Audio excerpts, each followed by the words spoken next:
Hai semua, hari ini mau ngajakin teman-teman semua untuk ngobrolin sesuatu yang lagi hits banget belakangan ini. Sesuatu yang lagi jadi omongan di mana-mana. Dan bahkan belum lama ini sampai ada satu kasus yang lumayan besar yang bikin si topik ini jadi naik lagi gitu. Udah tahu belum kira-kira mau ngomongin apa? Kita mau ngomongin flexing. Apa sih flexing itu? Kalau kita dengar sekilas mungkin banyak orang yang masih nggak aware gitu flexing tuh apa sih gitu ya. Tapi flexing sendiri itu udah jelas banget kalau emang tujuannya untuk pamer. Jadi saat-saat ini orang-orang menggunakan flexing itu untuk menggambarkan situasi ketika dia memamerkan kekayaannya, pencapaiannya. Pokoknya intinya pamer, pamer, pamer. Nah, kalau menurut kalian gimana nih? Boleh nggak sih sebenarnya flexing itu, apakah ini sesuatu yang wajar? Karena udah banyak banget yang ngelakuin, jadi kayak biasa aja kali flexing, kayak ya nggak apa-apa kalau nggak mau lihat ya nggak usah lihat. Atau kalian juga termasuk yang kayak iya nih apa sih flexing gengges banget deh, ganggu banget, nggak banget gitu. Kalau teman-teman termasuk dalam kategori yang mana nih? Atau kalian tipe-tipe yang setuju atau nggak setuju sama flexing? Kalau menurut gue pribadi sebenarnya flexing ya emang nggak ada bagus-bagusnya sih, namanya pamer ya nggak baik gitu. Apalagi kalau dalam konten-konten flexing ini biasanya udah pamer terus pamernya kayak heboh banget gitu loh, kayak sesuatu yang dilebih-lebihkan gitu. Ya walaupun katanya flexing ini juga bisa dipakai sebagai salah satu teknik marketing ya teman-teman, tapi ya emang disengaja untuk apa ya, disengaja dilakukan untuk membangun kepercayaan dari orang lain yang ngelihat dia yang lagi flexing itu gitu.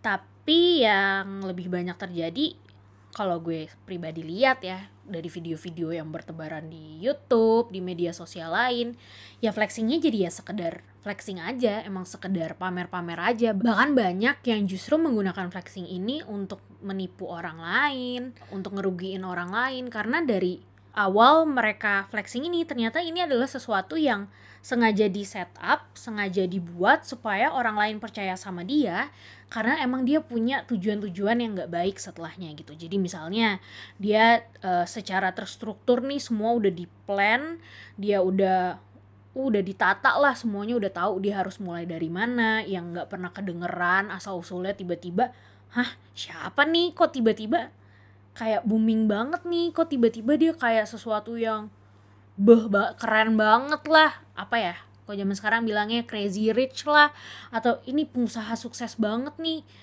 Ya tapi ya mungkin ada yang emang beneran gitu menggunakan ini, atau dia emang mau tunjukin pencapaiannya dia dan itu jadi bagian dari promosinya, yang mungkin ada yang seperti itu. Karena tadi gue bilang flexing ini juga sering dipakai buat ya katanya buat teknik marketing gitu. Tapi banyak juga orang-orang yang akhirnya semuanya kayak udah di set up, semuanya udah ditata-tata-tata, ya tujuannya apa? Supaya orang-orang percaya, supaya orang-orang berpikir kalau mereka juga bisa melakukan apa yang dilakukan sama si orang yang flexing ini, sehingga akhirnya mereka bisa dibilang apa ya, kayak sengaja gitu menggiring opini, menggiring pemikiran-pemikiran orang supaya orang lain juga terpacu gitu, jadi kayak pengen kayak bisa nih gue kayak dia juga gitu. Tapi lagi-lagi caranya salah sehingga orang yang terpacu, termotivasi untuk melakukan itu juga jadinya ngikutin sesuatu yang salah, ngikutin sesuatu yang nggak baik.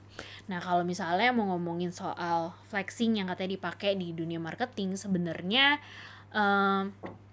bisa dibilang ada sesuatu yang lebih tepat kali ya untuk menggambarkan perilaku ini gitu. Kalau misalnya teman-teman lihat lebih jauh, teman-teman lebih pelajari, sebenarnya ada teori signaling gitu. Kalau signaling tuh apa sih? Signaling itu lebih kayak misalnya kalau by definisi aja kan udah jelas ya, signaling tuh kayak memberikan signal-signal. Nah yang sebenarnya udah sering dilakukan, yang mungkin selama ini teman-teman udah tahu, udah lihat, tapi teman-teman nggak aware aja, nggak sadar aja kalau ini sebenarnya bagian dari signaling itu.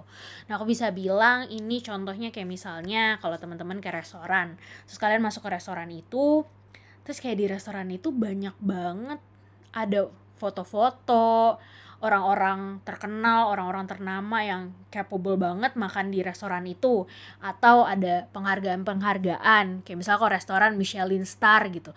Itu kan ngebuat kita ketika masuk kayak wah ini pas banget nih, emang wah nggak apa-apa deh, mau seberapa mahal juga gue makan deh, karena pasti enak.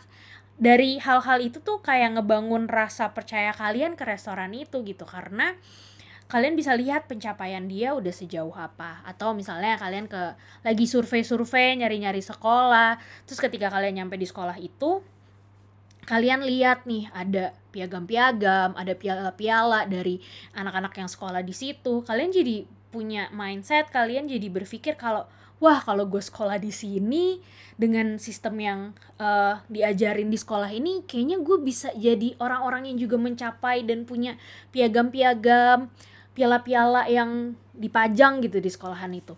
Nah, ketika dulu kita melihat hal-hal itu, kita nggak menganggap itu sebagai flexing, kita nggak menganggap itu sebagai signaling, kita melihat itu sebagai sesuatu yang wajar untuk dilakukan. Nah, sebenarnya kalau emang mau cari pembelaan untuk perilaku flexing ini, mungkin gue bisa, menurut gue pribadi ya, mungkin sebenarnya itu lebih ke signaling ya, bukan yang pamer-pamer heboh kayak yang sekarang ini terjadi gitu. Nah, kalau gue tanya, kalau menurut kalian gimana nih teman-teman? Dan salah satu yang bikin flexing ini jadi sesuatu yang menurut gue cukup meresahkan, karena yang tadi gue bilang, mereka tuh kan memamerkan kekayaan mereka, mereka memamerkan pencapaian mereka.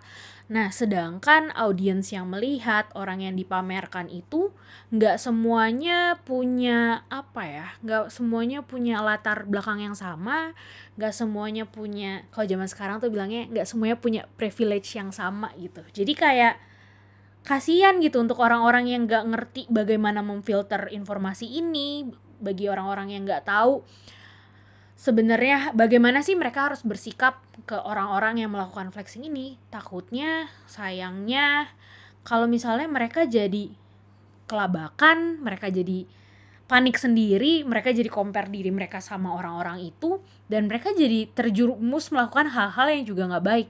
Bahkan salah satu atau banyak orang yang akhirnya terjebak dari orang-orang yang flexing ini, karena kan mereka lihat nih si orang-orang yang flexing ini, gila dia kayaknya gampang banget ya dapat kekayaannya, katanya cuma gara-gara main ini, katanya cuma dengan cara A, B, C, D doang yang sekilas terdengar gampang banget untuk dilakuin gitu. Nah, si orang yang pikirannya cuma aduh gue pengen nih bisa kayak gitu nantinya, dan emang udah terjadi juga sih, banyak orang yang akhirnya memilih jalan pintas untuk ngikutin hal yang sama. Padahal balik lagi, belum tentu tuh si orang itu, kalau misalnya emang dia benar, belum tentu hal-hal yang dia capai itu emang semudah itu dia capainya. Bisa aja sebenarnya dia prosesnya A sampai Z gitu. Tapi ya karena dia lagi flexing ya, yang dikasih lihat ya A B C D aja gitu. Sedangkan berapa puluh hal lain atau perjuangan-perjuangan dia yang lain ya nggak dia sebutin. Lagi flexing, kalau dia sebutin semua struggle-nya nggak jadi flexing. Itu namanya proses hidup dan semua orang pasti ngelewatin itu. Nah, lagi yang jadi bahaya adalah apalagi kalau misalnya yang dia pamerkan itu hanya sebuah ilusi gitu loh teman-teman. Emang dari awal tujuannya udah nggak baik. Udah yang tadi yang tujuannya baik, bukan tujuannya baik sih, yang tadi flexing tapi beneran punya dia aja udah bisa ngasih dampak yang nggak baik, apalagi orang-orang yang flexing padahal itu bukan punya dia gitu. Itu tuh udah pamer, bohong, jadi kayak nggak ada positif-positifnya gitu. Dan satu hal yang aku pengen kita sama-sama pikirin kali ya, kita coba, kan ini kita lagi ngobrol-ngobrol nih. Sebenarnya kalau kita punya kesadaran bahwa segala sesuatu itu nggak bisa diperoleh dengan mudah, kita bisa lebih menghadapi ini dengan lebih bijak gitu loh teman-teman. Nggak semua hal harus kita bandingkan plek-plekan gitu-gitu aja gitu. Kalau misalnya kita mau ngomongin flexing dari sisi baik sisi enggaknya, ya menurut gue banyakan enggaknya. Bahkan kalau kalian cari tahu, kalian dengar-dengar dari banyak sumber juga nggak ada yang setuju sih sama yang namanya flexing. Ya pokoknya ini sesuatu yang emang nggak banget. Apalagi kita sebagai anak Tuhan, kita diajarin untuk humble. Ya kebalikan banget gak sih? Humble tuh kan ya humble gitu, rendah hati, nggak ada pamer-pamer kayak gitu. Lagian kalau misalnya teman-teman simak, teman-teman cari tahu nih, biasanya justru orang-orang yang ada di list-list orang terkaya di dunia kah, atau orang terpintar di dunia kah, mereka tuh nggak yang tampil di mana-mana terus dengan sengaja memamerkan segala pencapaiannya mereka. Justru mereka akan berusaha untuk sebisa mungkin mereka nggak terekspos secara berlebihan gitu. Mungkin dalam beberapa part kehidupannya emang dia harus ekspos ya mau nggak mau gitu ya, tapi justru mereka jadi pribadi yang lebih humble, lebih berusaha mencari privacy karena mereka tahu gitu ada dampak-dampak yang tidak menyenangkan dari ekspos yang berlebihan itu. Itu sesuatu yang sangat bertolak belakang dengan orang-orang yang melakukan flexing ini. Dan kembali lagi ke orang-orang yang ya udah terlanjur nih kayak terlalu membanggakan, bukan membanggakan sih, lebih ke terlalu mengagumi orang-orang yang flexing ini karena dilihat gila dia di usia muda udah berhasil, apalagi kita masih usia muda gitu ya, pasti kita lebih banyak mungkin sadar nggak sadar, ya semoga enggak sih, tapi mungkin kita jadi comparing diri kita sama mereka gitu, kayak ih dia di usia segini udah pencapaiannya udah itu ya, dia di usia segini udah begini udah begitu ya, sedangkan kok gue di usia segini masih begini aja gitu. Ntar dulu, definisi begini ajanya tuh juga nggak sesederhana itu teman-teman, ya kan? Jadi kalau misalnya kalian lihat orang di YouTube, di sosial media mereka kayaknya udah wah, kan kalian nggak lihat, yang kalian lihat hanya apa yang mereka tampilkan, kalian nggak tahu apa yang mereka alami di baliknya. Sama kayak kita juga harus tahu kalau memang kita di usia ini berarti kita sedang melalui prosesnya kita sendiri gitu. Kita nggak bisa compare hidup kita sama orang lain. Setiap orang itu punya yang namanya waktunya masing-masing. Sama kayak kalau misalnya pasti teman-teman udah sering banget denger di Alkitab, di pengkhotbah tuh dibilang kalau untuk segala sesuatu itu ada masanya, untuk segala sesuatu ada waktunya. Itu juga berlaku buat kita. Ya tentu berlaku buat kita lah, namanya juga Alkitab kan buku pedomannya kita gitu. Nah, berkaca dari situ kita harus sadar dan kita harus yakin kalau emang itu adalah sesuatu yang juga kita alami, sesuatu yang juga menjadi bagian dari kehidupan kita. Jadi kalau misalnya saat ini teman-teman ngerasa kalau kita masih ada di titik A sedangkan orang-orang lain udah ada di titik D, jangan khawatir, jangan takut, karena ya masa yang untuk kalian ya masih di situ, masa yang untuk mereka udah di sana.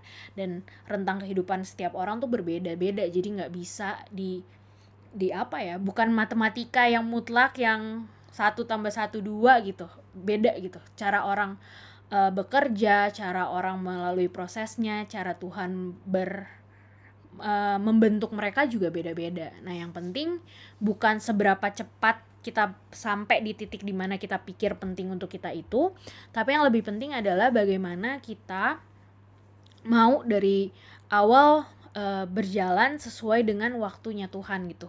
Kan kita percaya kalau waktu Tuhan lebih baik dari waktunya kita, ya dong. Nah, jangan cuma percaya di mulut doang, tapi ya imani juga, yakini juga ketika saat ini waktunya kita masih di sini, ya berproseslah di situ. Nanti kalau pelan-pelan kita bertambah maju, ya berarti kita sedang bergerak untuk menuju ke proses pembentukan yang berikutnya. Jadi ingat selalu kalau yang penting adalah kita berjalan sama-sama Tuhan, kita hidup sesuai dengan apa yang Tuhan kehendaki untuk kita lakukan, kita hidup berkenan, kita hidup sesuai dengan firman Tuhan. Ya percayalah kalau di akhirnya nanti akan ada sesuatu juga untuk kalian yang mungkin berbeda dari yang orang lain terima, tapi itu yang akan indah buat kalian, itu adalah porsinya kalian, itu akan jadi bagiannya kalian, dan itu ketika kalian sampai di situ itu akan jadi sesuatu yang bisa kalian nikmati dengan luar biasa, yang mungkin orang lain nggak bisa menikmati itu seperti kalian gitu, karena semua orang punya definisi yang berbeda-beda kan untuk mendefinisikan pencapaian, untuk mendefinisikan berkat yang mereka terima. Kalau misalnya untuk satu orang kesuksesan sekedar punya uang banyak, kesuksesan sekedar berhasil mencapai punya rumah, bisa ini, punya pekerjaan yang bagus. Ada orang-orang yang menilai berkat kesuksesan itu dari damai sejahtera, dari ketenangan. Ya menurut gue, kalau menurut gue pribadi itu lebih penting sih. Tapi ya mungkin setiap orang punya pandangannya masing-masing. Tapi ya itu, apapun itu semuanya pasti akan indah, semuanya akan ada di porsinya masing-masing untuk kita gitu. Jadi nggak usah terlalu terganggu dengan flexing, tapi sebisa mungkin jangan sampai kita jadi bagian dari orang-orang yang melakukan flexing itu. Kalau dari gue itu aja sih teman-teman. Pesan gue cuma satu, lakukanlah apapun itu dengan bijak. karena apapun itu yang dilakukan dengan secara berlebihan ya itu jadi sesuatu yang gak baik. Dan gue pengen nanya juga nih, gue pengen dengar juga pendapat kalian soal flexing ini. Boleh kali teman-teman ke kolom komentar di YouTube 5O, kalian boleh komen di situ apa sih sebenarnya opini kalian, pendapat kalian soal flexing ini. Mungkin di sana nanti kita bisa ngobrol-ngobrol lebih lanjut lagi. Udah, itu aja dari gue. Dadah.